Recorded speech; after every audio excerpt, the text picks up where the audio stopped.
আসসালামু আলাইকুম বন্ধুরা। তো অনেকে আছেন যে খামারে দেখা গেছে একটা গরু বা বাছুর অনেক সময় লাম্পিং এ আক্রান্ত হয়। তো বাকি গরুগুলাকে আপনি কিভাবে সেভ করবেন? মানে যে আপনার একটা বাছুর বা যদি আপনার গরুর লাম্পিং হয়ে থাকে সেক্ষেত্রে অন্যান্য যে গরুগুলো আছে সেগুলোকে সেভ করার একমাত্র ওয়ে হচ্ছে যে আপনি যে গরুটা আক্রান্ত হবে সেই গরুটাকে দূরে কোথাও নিয়ে যেতে হবে যেখান থেকে ওই মশা মাছি আপনার খামারে এসে অন্য গরুগুলোকে কামড় না দিতে পারে।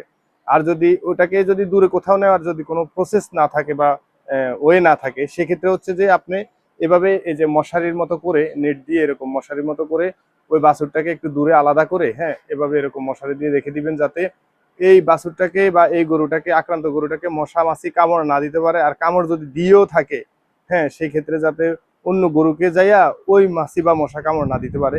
আর অবশ্যই স্প্রে ব্যবহার করবেন। আমাদের এই যে এই গরুটা গতকালকে আক্রান্ত হয়েছে আর কি। তো যাই হোক আমরা আজকে অন্যান্য গরুগুলাকে ভ্যাকসিন দিয়ে দিছি।